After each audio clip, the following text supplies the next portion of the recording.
Welcome to the deep dive.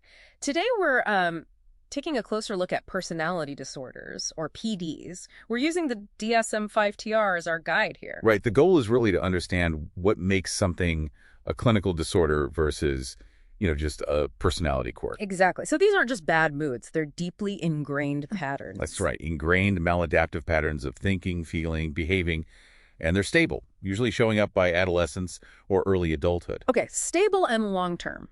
But to be a disorder, it has to cause real problems, right? Where do those problems usually show up? Yeah, significant problems. The definition says the deviation from cultural norms needs to manifest in at least two of four main areas. Okay, what are those for? So number one is cognition, how you see yourself, others, the world. Distorted views, basically. Got it. Two is affectivity.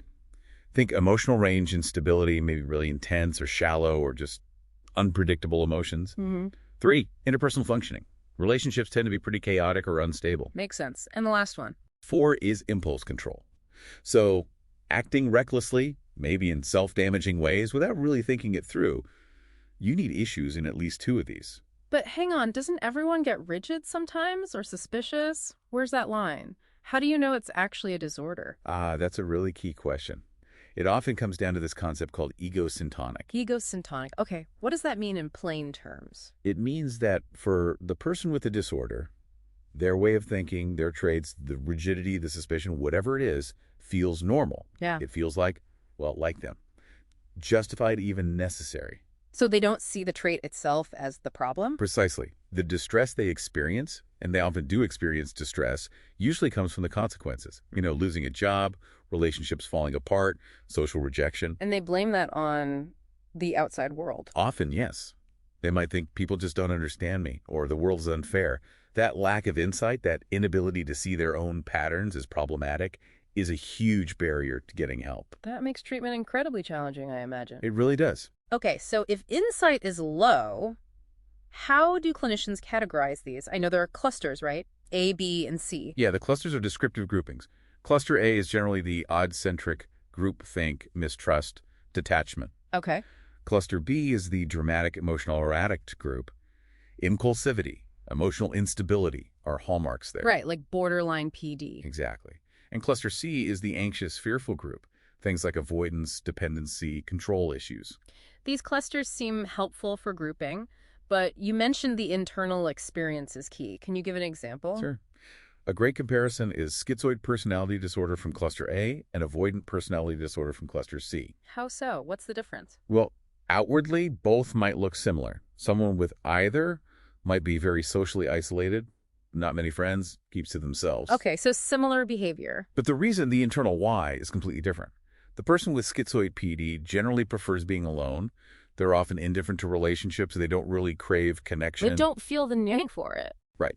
Whereas the person with avoidant PD usually desperately wants connection.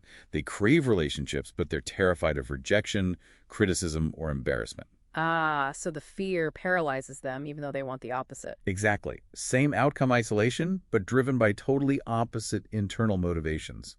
Understanding that why is critical for diagnosis. Fascinating. Okay, let's talk origins. Where do these patterns come from? Is it baked in or is it learned? It's generally seen through a biopsychosocial lens. There's definitely a genetic component. All 10 PDs show moderate heritability, maybe around 50% of the variants. So nature plays a role. But what about nurture? Environment? Oh, absolutely. Nurture, especially early experiences, seems incredibly potent. Childhood trauma is a major risk factor across the board. Any specific links that stand out? Yes, the link between childhood emotional abuse and later developing borderline personality disorder is, well, it's staggering. The odds ratio is over 28. 28. Wow, that's incredibly high. It really underscores the impact of early environment on that genetic predisposition. It really does. The environment seems to heavily influence how that vulnerability expresses itself. So given these deep roots and the lack of insight, how do you even begin to treat a personality disorder? You mentioned medications aren't the primary answer. Correct. There are no FDA-approved medications specifically for the personality disorders themselves. Meds might be used adjunctive, to treat co-occurring anxiety or depression, but they don't fix the core patterns. So it's mainly therapy? Psychotherapy is the cornerstone, and for BPD, In particular, dialectical behavior therapy, or DBT, is considered the gold standard. DBT, what does that involve? It's a very structured, skills-based approach. It's almost like an intensive educational process, teaching skills in four main areas: mindfulness, distress tolerance, emotion regulation, and interpersonal effectiveness. Basically, building the fundamental coping capacities they may not have developed. Learning the skills they missed out on. Okay. As we wrap up, there's one specific PD you mentioned that has a kind of paradox built into OCPD. Yes, obsessive-compulsive personality disorder. Not to be confused with OCD, the anxiety disorder.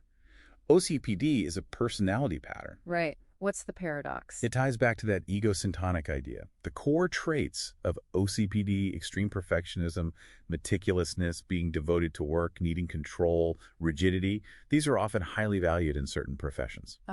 Like law, medicine, finance, fields where that kind of detail orientation is rewarded. Exactly. So the person gets loads of external validation for their symptoms. Their work ethic is praised, their attention to detail gets them promoted. This reinforces the patterns. So society essentially rewards the pathology. In many ways, yes. It makes it incredibly hard for someone with OCPD to see their traits as a problem, because, professionally at least, they're often seen as strengths. The breakdown usually happens in their personal life, where that rigidity causes major friction. That really leaves us with a challenging thought, doesn't it? For you, the listener, to consider, how do we help someone whose disorder is deeply intertwined with what they, and maybe society, perceive as their greatest assets? It's a profound clinical challenge. Definitely something to think about. But that's all the time we have for this deep dive. Join us next time.